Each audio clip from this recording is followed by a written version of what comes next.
Bicycles, hanging out with the guy. Hi, I'm Justin the Guy. This is a live stream and we're just hanging out with the guy on this old bike. So I'm doing a couple new things. Number one, live stream, which is kind of really new for me. I've just done videos and I did a couple live streams and just kind of threw them up there. But keep in mind, I'm just first day at the lake and hopefully I just got this mic and hopefully it will make the sound better. So anyway, this is all new. So if this is all being muted and you can't hear anything, I do apologize. So just read the subtitles. Anyway, I'm gonna do a little adjustment here before I get going. I don't want the top light to be infringing in the screen. So what we're looking at is, been in the industry for over 30 plus years, working on bikes, trying to give those insights and so forth to help people get into good used road bikes without paying a whole bunch of money going to new right out of the gate. So here I am. So I'm trying to make things better in the cycling world and getting people an opportunity to get into road riding without paying a lot of money at first before they can justify it to later down the road. Hopefully they get into it and then they can do a lot more riding. So yes, been doing this for a long time, and without further ado, let's dive in when I left off yesterday. So I'm just going to do a little messaging thing here, see if anybody can see me.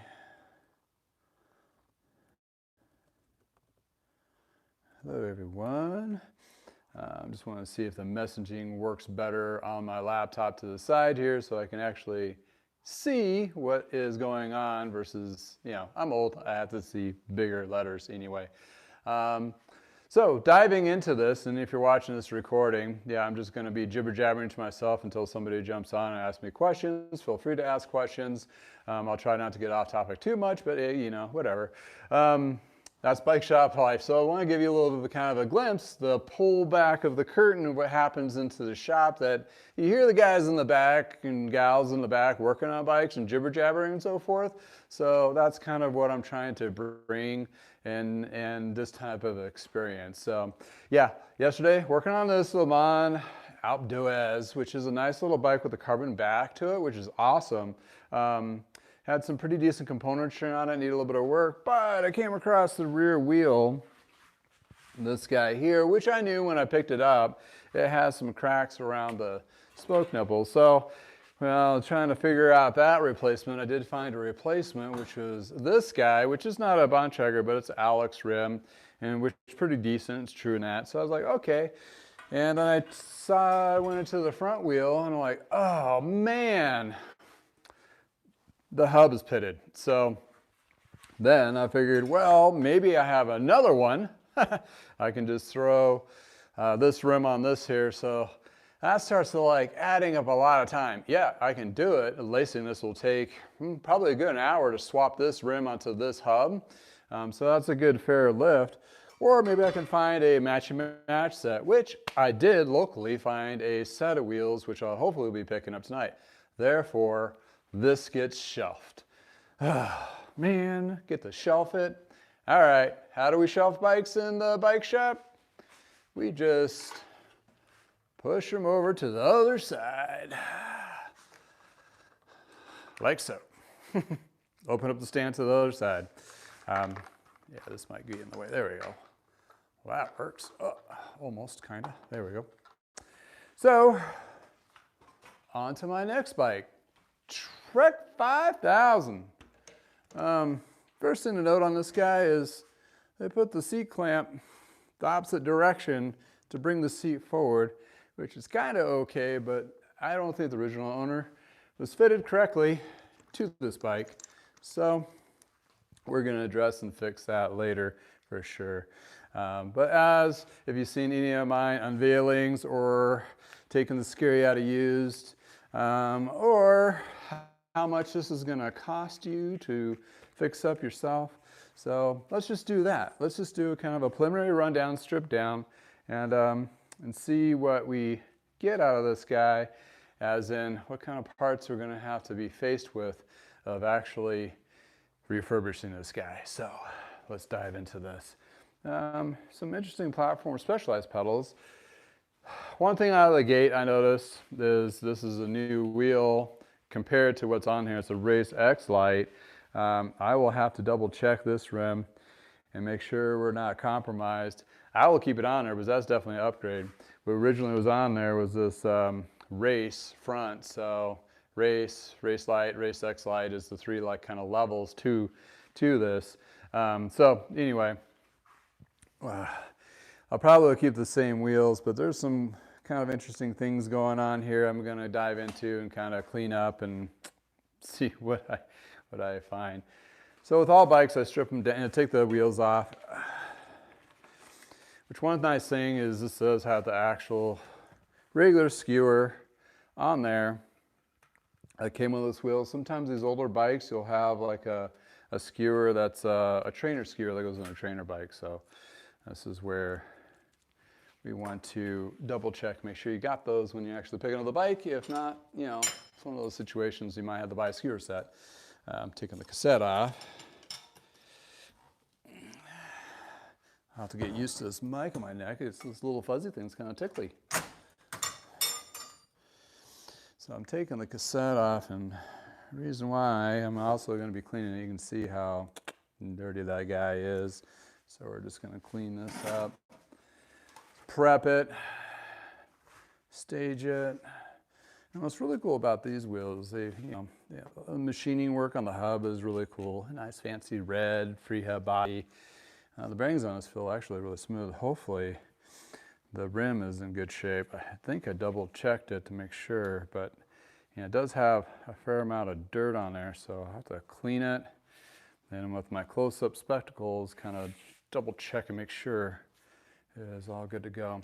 On some of these, they cut away so much material here, they broke away. So that's something we want to take a look at. And they went high tension on these off of the Rolf wheel system concept, and sometimes they over tensioned them in the machine. So there lied an issue right there. So that's the rear. Take a peek at the front. The front I think is fine.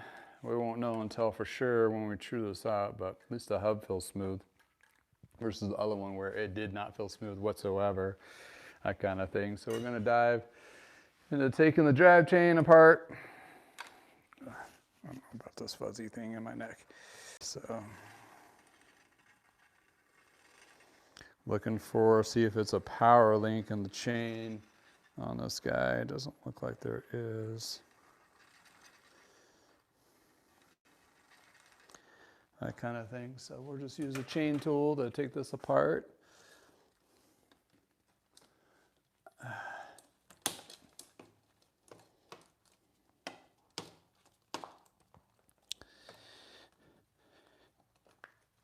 All right. We'll be measuring this chain, and a good way to measure, you have a measuring tool, which I have right here, which you put this against the chain here, and you want to get it to be less than 0.5, and this one's a little over, so most likely I'll just replace this chain. So that's an added cost of $15-25 that you'll be looking into replacing this guy. And remember the shifters were kind of sticky on this, so I will definitely do the sonic clean on this guy as well to make sure these shifters come back to life for sure. So proceeding to cut. And you're just jumping in. I'm just doing kind of a pilot live stream of just hanging out with the guy in the garage. So, well, I'm in the shop area, kind of mimicking what you would see in a bike shop and do the general jibber jabber what we do when we're working on bikes. Kind of give you that insight, and also gives you the opportunity to participate in live stream. And I just got a mic yesterday, so if you can't hear me, please message. If you're on my okay sound, message too if you would like. I haven't tested it, so this is just like, I'm just going for it. That's kind of how we roll, and it is in season, therefore I don't have time to do a lot of testing, so I'm just gonna, I got bikes to work on, so here we are. This particular model of Trek 5000, these were made in the United States, bonded carbon, OCLV carbon. This one's a WSD, which is said to be women's specific design. And it's one of those things where you really kind of question if they really made a specific geometry for women, or did they just do a paint job and change some bits on it? A little bit of both, to be honest. What I found out, some of the companies just had a smaller frame. They changed the bar width to be narrower, women's specific saddle, and called it good. That's why you see a split back to gender neutral frames, which was led by Specialized, where they're really big in the fitting. And for them just to drop the whole women's line and just go with that, it was a pretty big, bold move. And they're really relying on their staff and so forth to, you know, build those particular bikes, or actually to fit those. And some shops, they do a fitting where they're upcharging, right? And it's also a opportunity for them to sell more or upsell. So that's a kind of a tricky little slippery slope that they're doing, but that's kind of like the high-end niche that they're trying to shoot for, which they've always been there.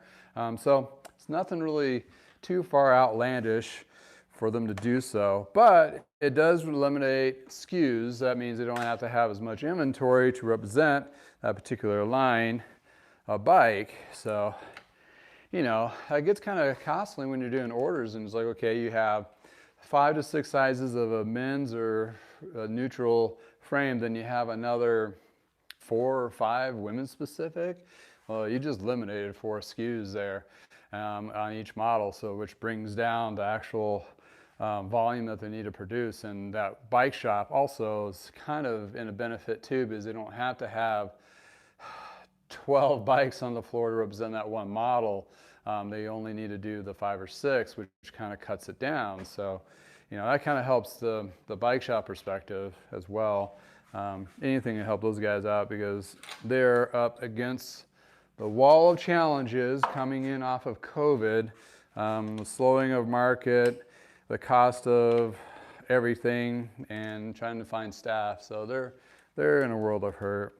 Some of them are doing pretty good than others, but our season definitely slowed to start because of the weather, also economy, you name it. It's kind of like a perfect storm of crap, to needless to say, to try to get things going. But anyway, that's how the cookie crumbles sometimes, right? You just have to deal with it. So this guy has some caked up lube Teflon. It turns black and it's all gummy. So before I throw it in the Sonic cleaner, I like to scrape that stuff off. It doesn't like to fall right off of the Sonic cleaner. So give the Sonic cleaner a little help. And that's the cake up gunk. And don't do this in your living room, because it'll get on your carpet and you'll never get it out. It's just black mess. And that's why I'm doing it over a bucket or my trash can. That way I'm not getting on my shoes and tracking it into the house. So you want to do that as well, that kind of thing. But yeah, this is, I mean, it looks like it's been ridden, but I don't think it was ridden by the person that last owned it. The story on this one is, I think the gentleman bought it for his girlfriend, and they're no longer a couple. So the bike was something that just was sold to me because he didn't have a need for it. So anyway, but hopefully I can get this bike up to really good specs. So you can see a lot of dirt in here, and with the Sonic cleaner, I do pre-spray these with kind of a clean streak is the industry standard. I use, don't tell anybody, but I use carb cleaner. Be careful with the carb cleaner because it'll strip paint, but on some parts like this, it'll really get in there. Make sure you do it in a very arid area, so you're not getting yourself high while you're doing this. It's not a good thing. So I'm just prepping the parts as we speak. And on all my bikes, I took the bottle cages off first to be able to see and clean what's underneath them. Also has a professional look of the bike. When I take pictures of it, it looks cleaner with all the junk off of it. So, but when I do sell them locally, I do offer give them the cages. It's not something I want to keep. I have a big basket of these, so it's not like I sell them or anything. I'm just want to make sure the bike looks good. Plus also I want to double check those Allen bolts that hold onto the actual cages, because there lies a problem sometimes. Some people will get these cross-threaded, or there might be some damage to them, and that could be a pretty costly lift for somebody.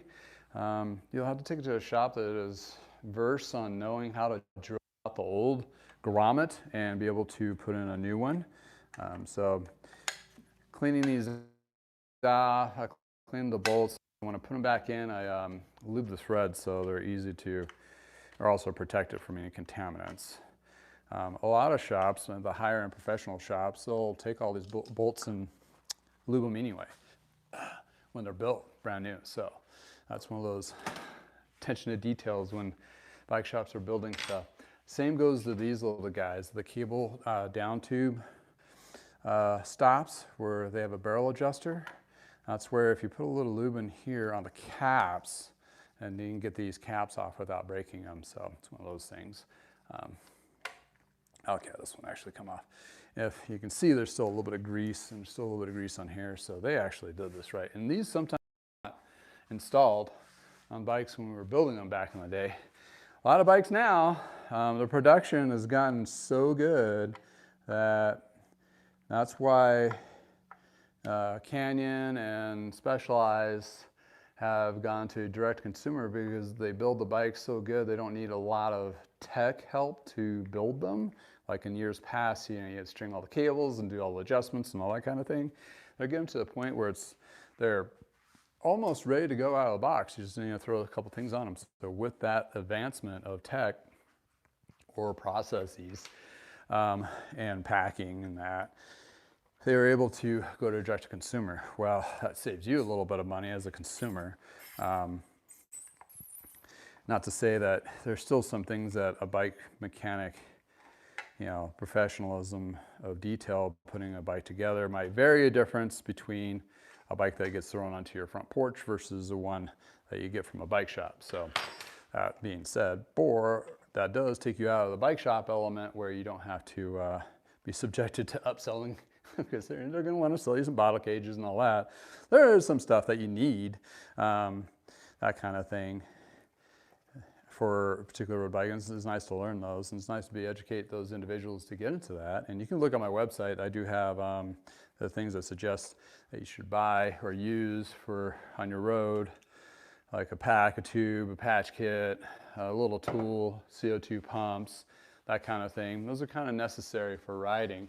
So when they're trying to sell you those things, that's not really a far stretch of what you need. And keep in mind, this is always one of those things where when you're buying a new bike, going to a bike shop, there's things, even when you buy used, you still need things, right? You need stuff to go with it. And keep that in mind. You should have a budget for that as well. Because it's like between car rack to all the stuff they need on the bike, all those little things are add-ons. And the add-ons is where the margins are deeper for bike shops, so that's where they actually make their money as a profit. The bikes themselves don't have very much margin, so that's why you don't see a lot of discounting on bikes, because the margin's just not there. Although, when you go and look at a perspective of an independent bike dealer, like my parents and I at Parker Bikes, we'd buy from Trek, and then we have their markup. Then we do a markup to try to offset our labor and everything and overhead and all that, right?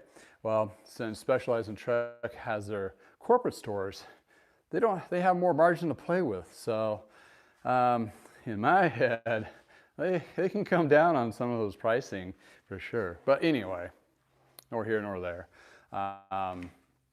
It's a change of the course of all bikes. So these are tough to get off sometimes. Actually, that wasn't too tough. So that would imply that wasn't installed. At least these don't loosen up on themselves usually. So it's one of those situations where when it was reinstalled, it may have not been torqued down.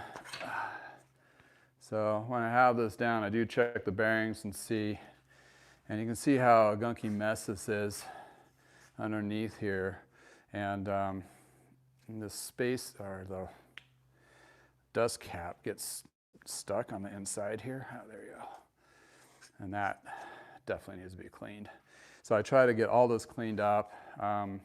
and I'll pre-treat it with that clean streak, carb cleaner kind of thing, and try to soften it up before I juice it a couple times. As I cycle through parts, it's usually, I have it preset for 5 minutes, and the time I'm done, I'm about 15 to 20 minutes in each cycle of running my sonic cleaner, that kind of thing. So, the side's a little stiff, okay. All right, we're down to the part where I start cleaning the frame off, inspecting. Actually, let me strip these bars and take the shifters off. So I do keep the housing to measure, so when I strip these down, and double check the length. Sometimes they're short, and somebody gets overzealous and cuts them too close, or they switch out stems and they don't think the cables are affected, but sometimes they are. So keep that in mind when you do switch out your stem and so forth, up or down or otherwise. You want to double check and make sure that cable give or flex is still correct, that kind of thing. And since these are usually stainless, oh, you can see, if you can see, this is kind of darkened. Well, that is rust, basically. I'll pull this out. That means it's been outside a lot. Okay, so you got a dirty cable here, and you got the shiny part that was inside the housing. So the dirty part there, that's exposure. So cables, they have galvanized cables, which means it's like steel treated, so it shouldn't prevent it from rusting. Then they have stainless steel, which is more expensive, which you don't see a lot. I mean, when we're talking about expenses, it's like a couple bucks difference. But when you're looking at mass production, they're not just going to throw on stainless steel or more expensive cables on there if they can save themselves a couple bucks here and there. So that's mass production, right? So I keep this for cutting and trimming housing. That's in one of my videos of used for tips and tricks there, the front one. So mainly I really do toss it and replace it with new. So that's what we're looking at here. Cut just a little bit, try to prevent cutting too much, but enough to unravel, and I pull the hoods back so they're out of the way. I replace every bike, I pretty much put on new bar tape. The reason being is it's just nasty. Somebody else's sweat gets dirty. Oh, this stuff is going to be stubborn. There we go. And this is kind of cool. This has actually, well, that's not too cool when it tears off like that. This is where a lot of people have a beef on bar tape sometimes. The sticky backing is so sticky, so over time it basically glues itself to the bar, and it gets it really hard to get off. Then you have all these little fuzz patches that you're trying to scrape off with a razor blade. This bike, looking at this, somebody put electrical tape underneath all the bar tape, and they wrapped it all right, and they have a gel in here, so they really are just trying to hold down that gel. A little trick is what you can do is put that electrical tape down, and if you know you're putting on tape that's really sticky and you want to be able to get it off again, then you put electrical tape, then you cut the electrical tape, and that comes right off, that kind of thing.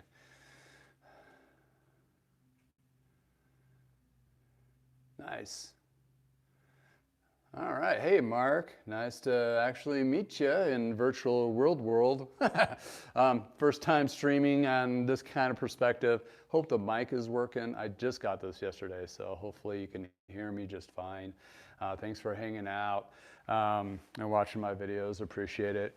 Just trying to bring insights to those, it's kind of an interesting platform, and going a tidbit of that, it's like, came up with this concept last fall after things started slowing down.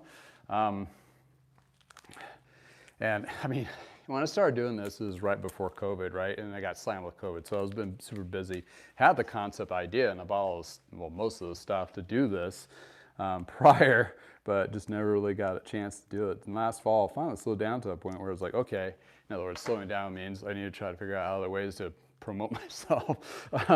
So I was like, hey, let's try YouTube and drive more traction to my website and so forth. I am still a business, so you got to keep that in mind. But On the flip side, though, I am trying to be an advocate, and that's the whole idea of the business, is being an advocate for people to get into road riding and that kind of thing. So last fall, I'm like, hey, what about an idea of just shooting some videos and you're just there hanging out with me, kind of concept, because it's kind of like reality TV-ish, if you will, but based off of just more of a mechanic bike, and take the mystery out of it, especially on this older stuff. Dating myself, I've done this for 30 years, and the bikes that I'm using or refurbishing are 10 to 15 to 20 years old, where a lot of the newer mechanics have never even seen this stuff. So for me to kind of bring some insight of how to work on some of this stuff and what to watch out for and how to get them to come back to life, it became a very valid and valuable asset to people. So, and thank you for your viewers, a couple of you are watching right now. A lot of the feedback I've gotten, for the most part, for comments and so forth, have been pretty positive, which I've been pretty amazed, considering, the world of YouTube could be brutal. I was definitely warned about that by buddies, like, people could be brutal, and so far, not too bad. So either two things is I'm doing a good job, not offending anybody, or people are not freaking out, or the cycling community are a little bit nicer people. I want to lay on that part. If you're riding bikes, you're usually in a little better mindset, not grumpy about life, right? Well, that's the whole idea. Get out there and ride and kind of find your place. But anyway, it's one of those things. So that's what I was talking about, the sticky bar tape. A couple things you can do is, I'm tugging on this a little bit, kind of pull that glue a little bit to kind of get it to release. If it really get a bad one, it's buggered up, you can loosen the clamp here and kind of use that on the shifter to kind of cut through a little bit. A lot of times it's just soaking it with like a degreaser and using a razor blade.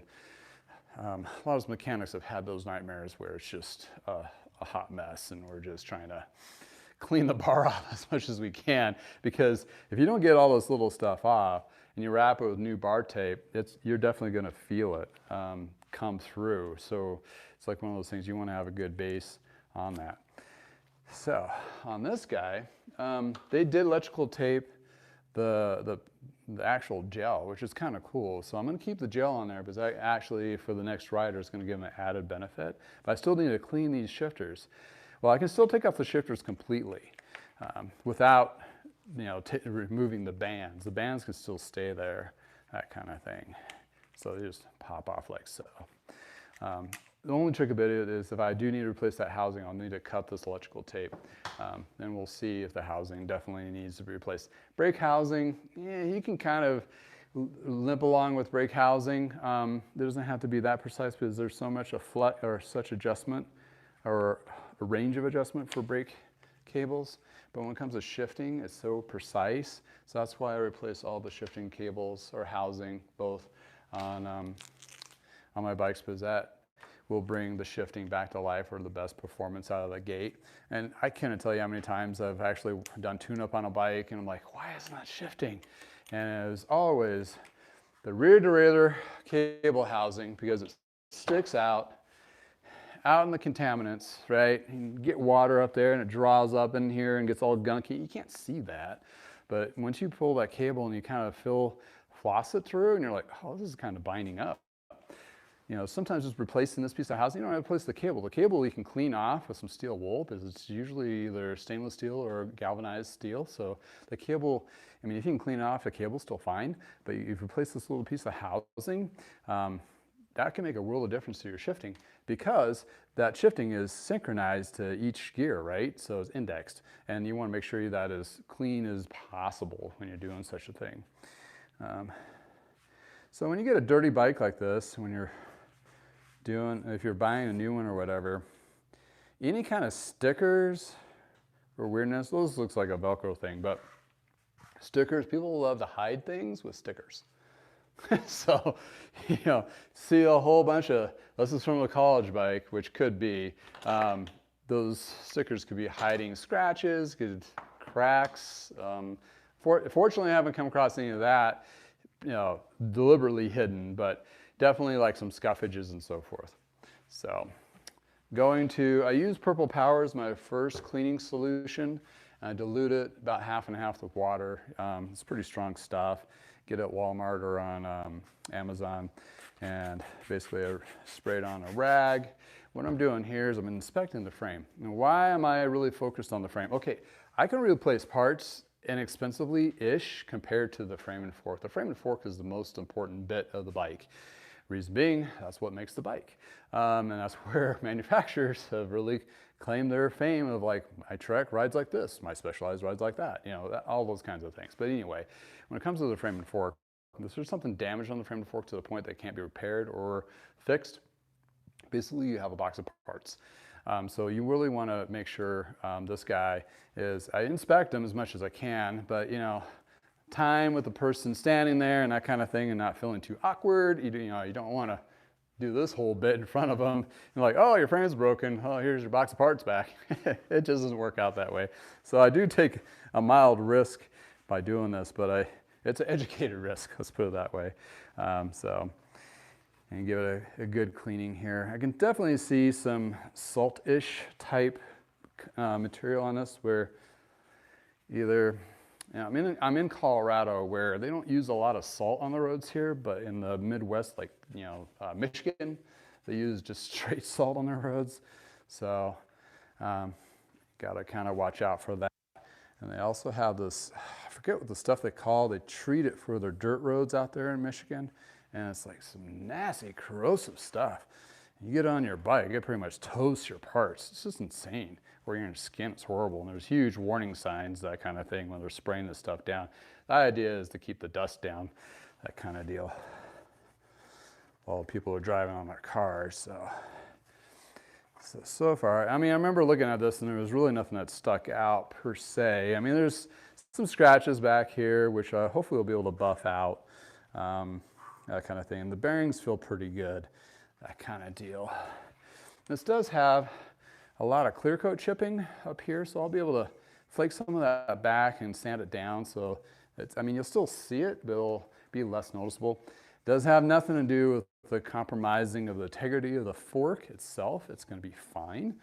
It's just ugly, right? So nobody wants to ride an ugly bike, so I'm going to do everything I can to make it pretty, that kind of thing. All right, this side is looking good.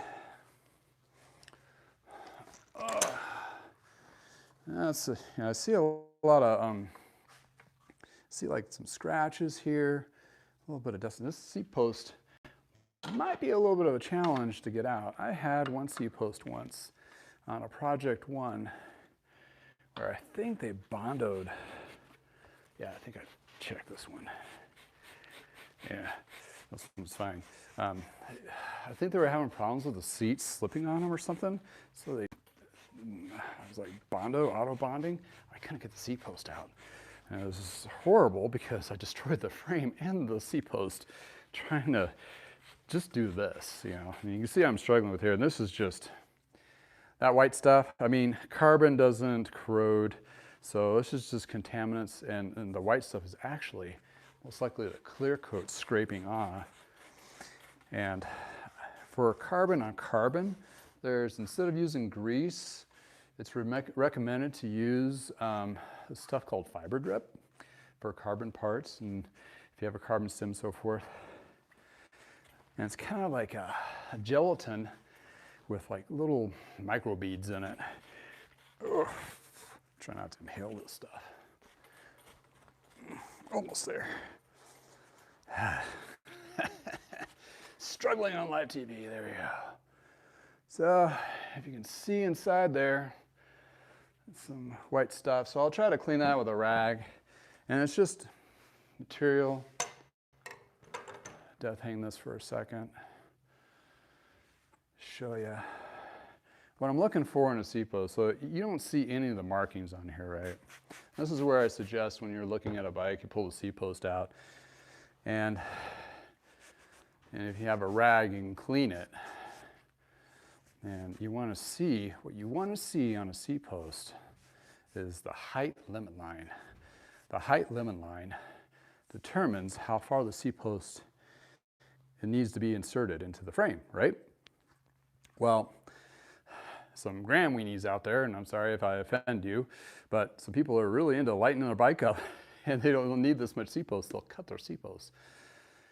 Okay, that's maybe fine and dandy for you as the person that owns the bike at the time, but once you sell that bike, you should just get a new seat post and put it in there, because you're putting that person at risk. Because if they're just bringing the seat post out and they don't know anything better, and they're looking for that height limit line or not even know it's there, and they get too far, and they sit on the frame and it breaks, well, usually it's going to break when they're riding the bike, right? Like, that's all. You know, that's your third contact, heaviest point on the bike is the seat, right? And that person's going to go down. So, you know, when you're buying a used bike, look at the seat post, make sure it's not been cut. See if you can find the height limit line. That tells you how much of the seat post has to be into the frame, and that's how much adjustment you have on that. So, something as a tidbit, as a side note there. And the reason I bring that up is I've had a small bucket full of seat posts that have been cut. And what really gets me is one of the expensive ones, like the Thompson seat post, it's cut, and like, oh man, you're killing me here. So you take a little bit of this fiber grip. And you don't need much, just a little dab. You know, like, and I just put it on the inside here. Then whatever's still on my finger, I wipe there. And always use gloves when you're working on bikes. You know, it's just keep your hands clean. I wish I learned that. I spent a whole decade cleaning underneath my fingernails, kind of thing. And when I work on bikes, I like to keep it at the height limit line. I will. This is backwards, by the way. So the seat post technically is supposed to be this way, but I'm going to leave it. Well, I guess I can just leave it there and remove the seat. When I get the bike put together, it makes it a little bit easier. Like so. And these do have, well, this one's not stamped, but a lot of them will be like a 5 Newton meter Torx on carbon, and you want to make sure you have like a little torque wrench type set.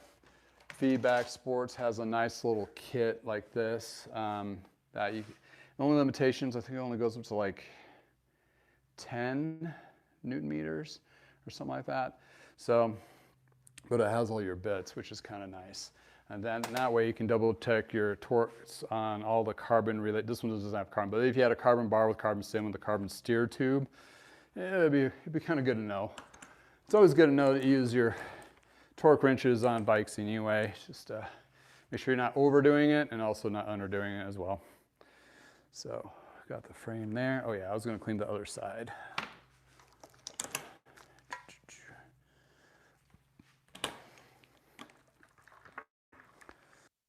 So, give this a little bit of a cleaning here.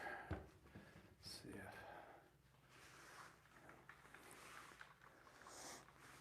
So on a lot of these bikes, I mean, some of it's just dirt from riding and gravel and what have you, or garage dust. And I call it garage wear, where you lean up your bike against the wall of the garage and it bumps into something, which this is exactly what I'm talking about. You'll see like a white line. That's basically paint from the wall. So that sometimes is hard to get up with like a degreaser, but with that clean streak or carb cleaner, just put a little bit on your rag and be careful with this stuff because it will eat the paint off. But just a little bit will wipe off those little bits. And you don't want to put too much on the frame, but in those stubborn areas where you have grease or what have you that's not wanting to come off, that's where I use that clean streak. The reason why I just don't use clean streak, it's just 4 times, 5 times more than carb cleaner that you can get from Walmart or whatever. But be careful with it. It's higher concentrated than clean streak, so if you have decals and so forth. Also, I found underneath here you'll see there's a serial number sticker. You wipe this with a serial number sticker, it wipes off the serial number, so be careful of that. Also, when you're looking at the bottom of the bike, you want to make sure there is a serial number. I go on that to one of my videos. So you can register it with a bike registry, which is good to do. Reason being, if it is stolen, they may have a snowball chance of finding it. If you don't register or you don't know your serial number in your bike and you go to the police, they're just going to give you a blank look like, okay. I believe if you're doing an insurance claim, they're going to want a serial number too, even on used bikes. So if you buy yourself a nice couple of used bikes, definitely get them registered and keep that serial number. Just take a picture of it so you know. So if it is stolen, you know what it is, and you can put that claim in. And depending on your insurance, it's usually, what is it, your personal claim kind of thing. So looking underneath, oh, is that dirt or is that a ding? Oh, it's dirt. Okay. Whew. Okay. So with a cloth, and I mentioned this in other videos, the cloth with carbon frames will snag on any kind of imperfections or damaged areas. So that kind of gives you a good indicator. But there's a chip right here. Oh, my glove fell apart, which is perfect timing because what I use is my ring. And it's a tap test. And, I mean, it's not perfect, but it gives you at least an idea. And the reason why is the carbon makes a certain sound. And that's just because of the paint chipped up. But if that area, I'm tapping inside that chip, and it sounds the same kind of ting throughout the tubing, there's a good chance the carbon's fine. But if you're tapping that and it goes ting, ting, ting, ting, don't, it's compromised. Even though it may seem okay on outside, is the under layer of the carbon is frayed down. They can be repaired, that's the thing. So you can get a carbon, say if this was damaged, you can get this carbon repaired, and they cut out a surface and they layer it with the one layer, then they add 2 or 3 more layers on top of that. So the actual repair will look about like a quarter size compared to this, and they can make it look really good with the weave.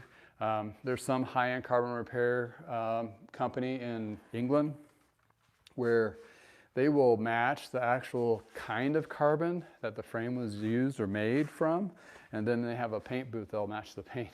You'll never even know it was damaged. And you're talking about bike frames that are, $5 or $10 grand to put that much money into it, but there's that service out there for you. So if you have that high-end, super high-end road bike, my hand might be too sweaty to put that on yet. So that's where we're at. So it looks like the frame is looking pretty good to me.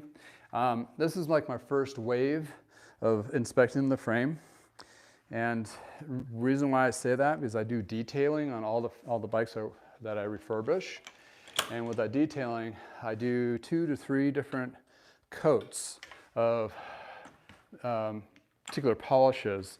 If it has a lot of scratches and so forth, I use a scratch and swirl coat with a disc pad, and it goes over those areas. And I use a compound from Adams to kind of prep that frame. Then I use a polish. Well, what I'm trying to say is I'm going through all these different steps, and sometimes it's 4 steps. I'm going over that frame that many times for inspection. So if there's anything I may have missed on the first cleaning of it, I'm sure to catch at that. So that rest assures that the frame and the fork that I end up selling is pretty solid. I mean, it's about as best as you're going to get for anybody checking it out. So we're good, the frame and fork. So I don't have a size sticker on this. How do I figure out the size sticker? Well, you can get your measuring tape and do this thing, right? And you do center, and that comes as 52, and centered. The bottom bracket to here is a 54. Some manufacturers will have it stamped on the frame. Well, on these OCLV frames, most of the time they're stamped somewhere on the back side here. And they don't do it on the carbon, so you can't stamp carbon. I mean, I guess you could, but I don't think there's a purpose for it. So, and the serial number on the carbons are stamped on. I mean, they have a sticker underneath, but they also have a stamp of the model number and be an inventory manager of a bike shop. That's where you can definitely cross-reference that if you need to. And then they have the stamp is a 54W. 54W, W means women's. Usually it would be a cm or centimeters. But so this is a 54 WSD. So if you go to trekbikes.com/archive, I think it is, and the year or archive, they'll have a sheet, and you can, looking at the componentry on this, I'm going to say it might be like a 2004 or 2005-ish, maybe a little bit newer, but it'll be a WSD model, and it's a 54. Now, 54 geometry is not a true 54 when it comes to the standard frame sizing. So when you're looking at a women's specific of this vintage of a 54, it's going to fit more like a 52-ish for a general unisex frame, non-gender frame. So easy way to look at it too is when you look at the top tube here, center to center, and this is like 52. These are usually at or a little bit longer than what this is here. So when it says 54, well, this is 54 to clamp. Sometimes, not Trex, but like Le Mans, they'll measure to the center of the top tube. So that's where everything gets really squirrely, right? I mean, okay, each manufacturing kind of measures their own frames in their own little way. So when you're looking at a used bike and trying to determine if it's not stamped on there and gives you a good, clear indication what size it is, then you're in that world of like, what is it? My best friend lately has been geometrygeeks.com, and they don't have all the bikes, but they have a good portion of it. And sometimes, even though it may not be the same model year, but be the same close model, because this frame is built for several years, so this might be like a year or two earlier or older. I might be able to find a spec that's very similar. And what I measure is like the top tube, and also the head tube is a dead giveaway of what size the bike is. These head tubes vary on each size. So these are definitely different on each size of the bike. So if they make 4 of these, there's going to be 4 different head tube sizes, and they're very different. Like this one's, you're looking at, that is 11 centimeters. So the next one would probably be 11.5 or 15 millimeters or something like that. So, for the next size up, that kind of thing. Don't quote me 100% on that, but that's what I've been finding. I've been pretty dead to true. Then these other bits kind of fall into place as the correct measurement.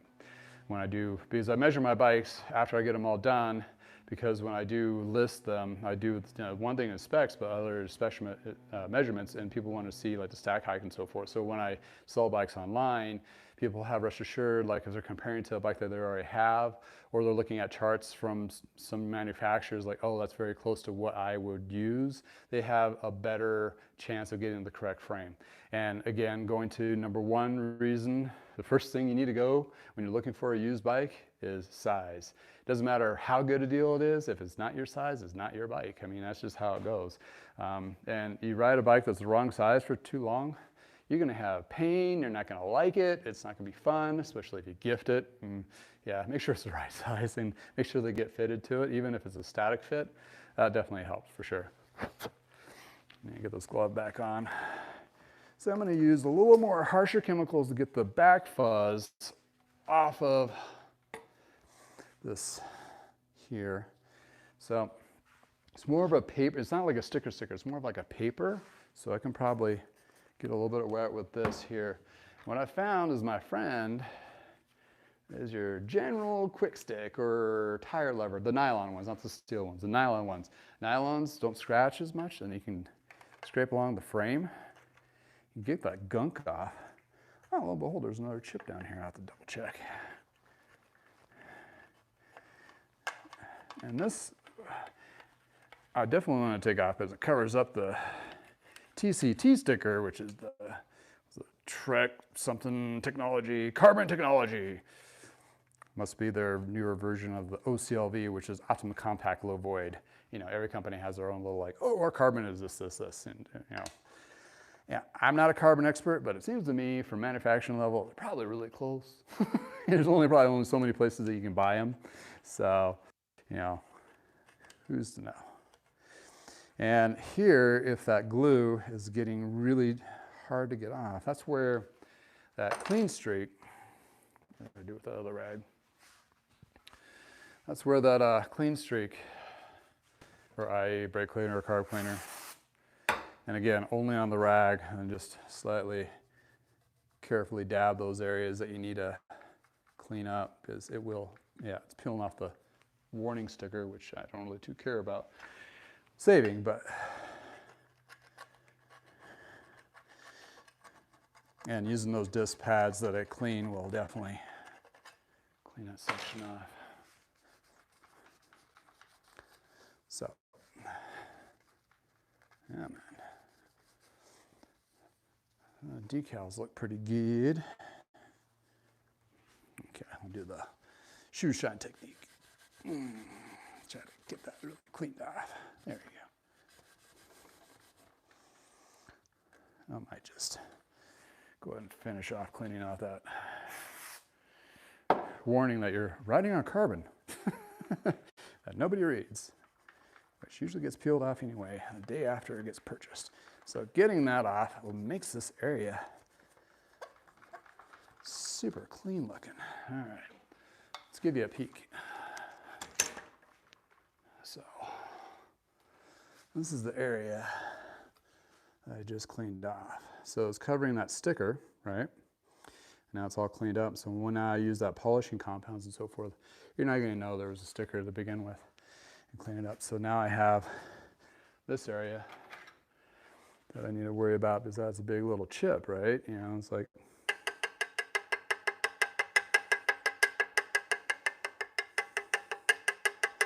sounds pretty good. So not too worried about that. I'll definitely buff that and clean it.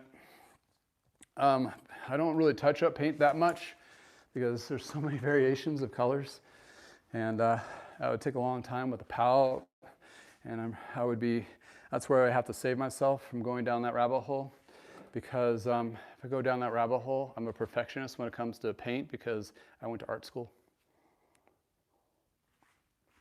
So yeah, going to art school, I'm like, it's got it dead on, then I'll get it to match in this light, then I'll get it outside and be like, crap, then I have to like strip it off again and redo.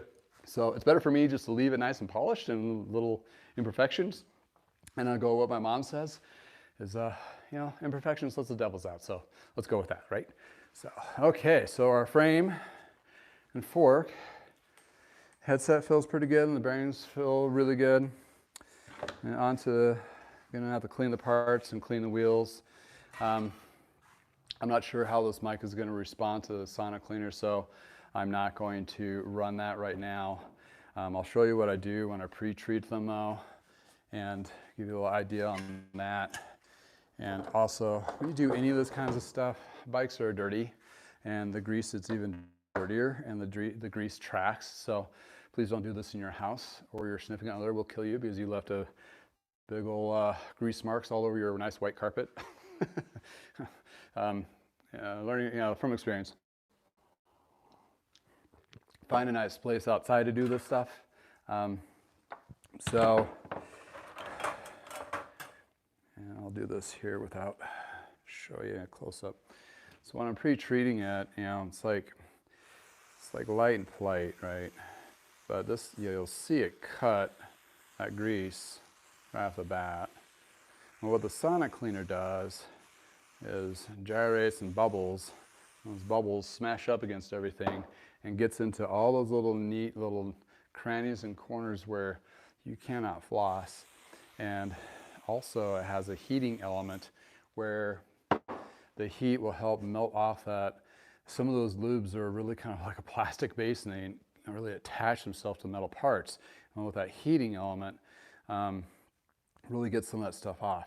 There's a lube out there, it's called Diamante, and the Diamante stuff, it's nice lube, it's high-end lube, and you know, you're supposed to put it on a completely clean chain, and you let it, you know, kind of sit, and it dries on there, but it puts like a plastic film on your drivetrain. And the thing on that is, with that plastic film, it doesn't come off with a tank, like your traditional solvent tank where you just scrub. It just smears. It's just like this horrible thing. But the sonic cleaner with a heating element blew my mind. When I first used it in Michigan, I was working for Wheels in Motion there. They had a sonic cleaner. They had two bays. One was with the mixture of simple green and water. Then they had one with water. So you cooked it with one, then you put another to rinse it all off. I found I just rinse everything off with hot water, so I don't sonic clean it again. But what that heating element did is took that Del Monte old grease that you need to clean off again before you redo it. I'm doing the front derailleur, getting all the little greased out areas. It melted right off. I was like, this is amazing stuff. So I like to pre-treat it a little bit. Sometimes I'll run it first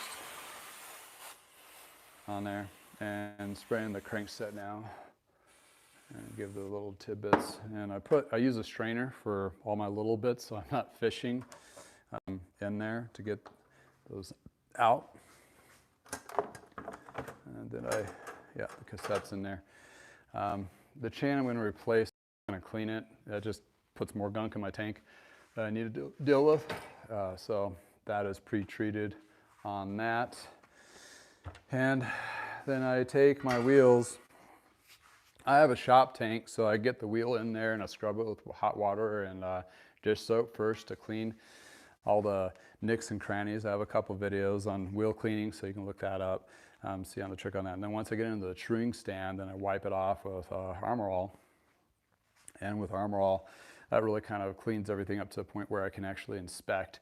And when I'm inspecting, it's almost, I'm using these guys here to really get a close inspection, making sure there's no cracks around any of the spoke nipples, any of that.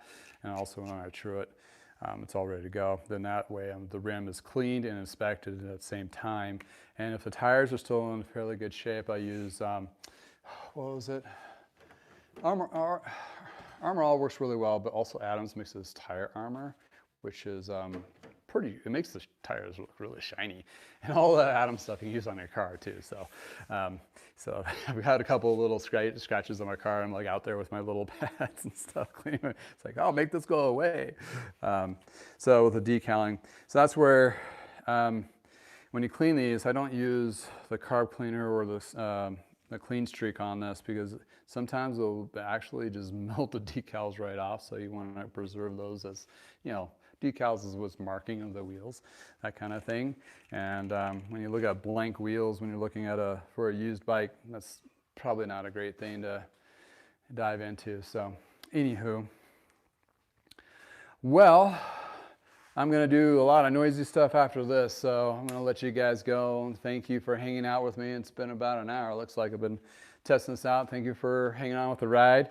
If these are warmly received, I'll try to, I guess I'll set a date, like Wednesdays or Thursdays at a certain time, so people can chime in and see what I'm working on and kind of get a concept, a little, jibber jabber session as we go forward from here.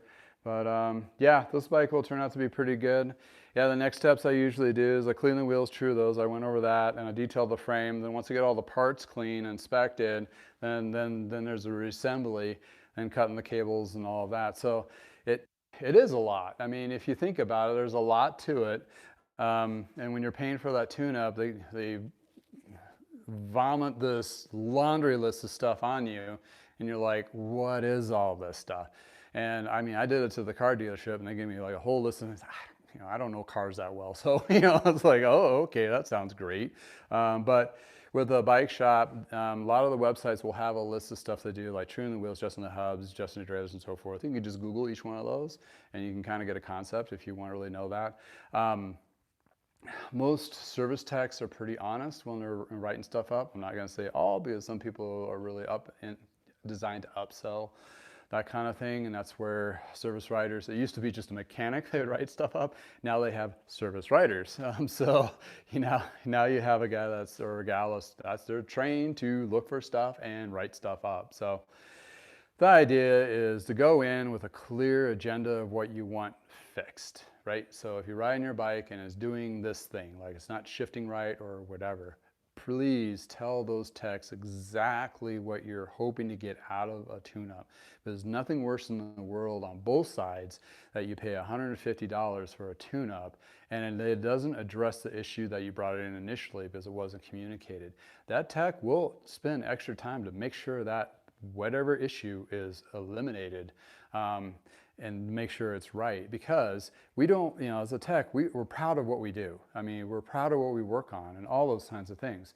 But when it comes down to the miscommunication from the customer to the tech, it really bums us out. It's like, oh, then when you're in, they take it for a test drive in the parking lot and they roll it right back and it still does this weird tick thing. And you're like, then you're on a spot as a mechanic, and you're like, what do I do now? It's like, leave it for another day or whatever. And it's not a win-win. So you want to set your service, and that's with any service, you want to set your service up with great communications up front, so you're going to get the expected outcome that you want afterwards. And that way you get your value of the buck out of doing any kind of service work. And if you're doing it yourself, go ahead, give it a try. If you're living in an area where you do have bike shops that are actually readily available to work on stuff, that's great. If you're in an area where you have to just wing it yourself, well, there's a lot of videos and a lot of everything. If you're doing one thing, there's probably like 6 videos for it, right? So watch all of them and kind of, figure out. And the reason being is some of the stuff that you work on a bike, if you're not thinking of the next 2 steps ahead, then you might kind of sabotage yourself, because like the cable routing one, I have a long video on that, but you can see me for like 30 minutes in the video. Actually, the time to doing that was more of an hour. But the condensed version was 30 minutes, which is crazy. But making sure those cables don't drop, and detail to detail to detail, because if I didn't do that in a specific order, and I dropped a cable or whatever the case may be, and I'm fishing for the next 2 or 3 hours, I mean, that's a lot of time wasted and frustration. So if you're working on your own bike, to cut out those frustrations and those scary unknowns, watch a couple of videos of the same thing, and that way you kind of have a good circumference of what you need to do. Then you can make your own list of steps that you need to address, adjusting that derailleur, or replacing that bottom bracket, or doing the headset, because as a mechanic, doing it for so many years, it's kind of like we think of it already in our heads, but it's already muscle memory. So, because we've done it so many times.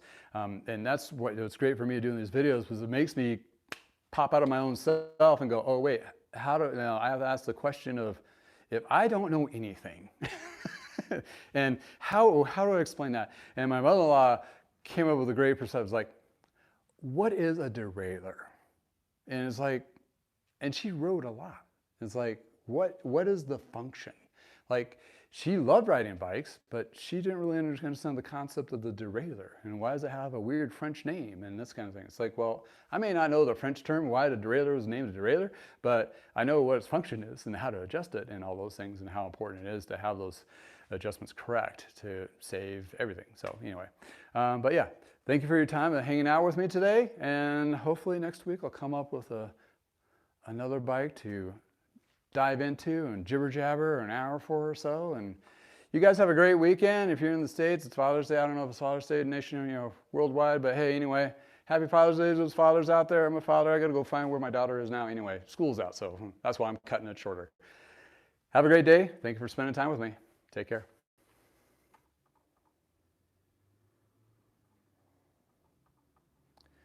And only if I know how to turn this off. Oh, there it is. Faux pas.